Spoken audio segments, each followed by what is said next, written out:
The last capability that we will explore that contributes to personal transformation is that of rectitude of conduct.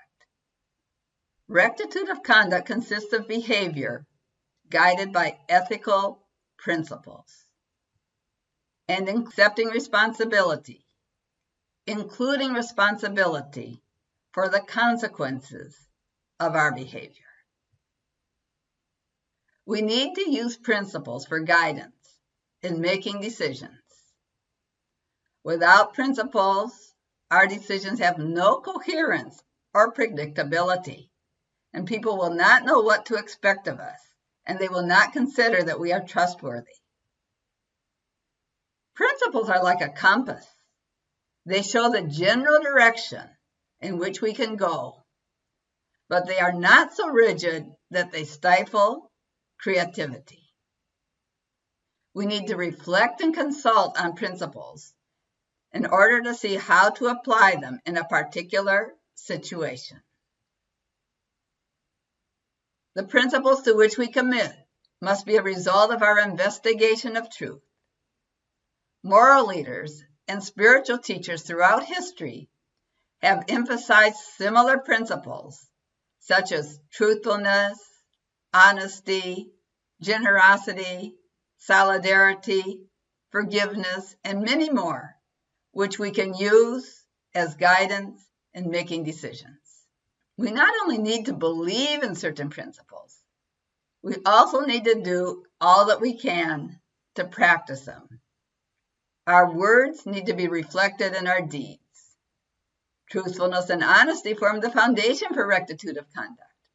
When we practice them, we become trustworthy. A second aspect of rectitude of conduct is that of accepting appropriate responsibility.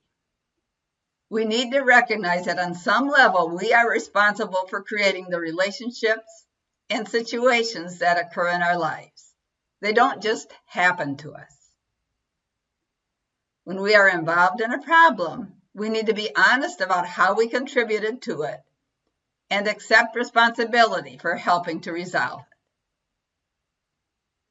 That implies that we need to avoid blaming, criticizing, waiting passively for the problem to resolve itself, or demanding that others resolve it. Rather, we do what we can to contribute to a solution, and we also reflect on what we can learn from it so that similar problems do not occur again. However, we need to be careful not to go to the extreme of trying to resolve other people's problems that are outside our circle of influence. If two colleagues have a problem and are constantly bickering, that is their problem, not ours. We can do what we can to help them resolve the conflict, but if they are not interested in our help, then the only thing we can do is protect ourselves so that we will not be affected by the situation.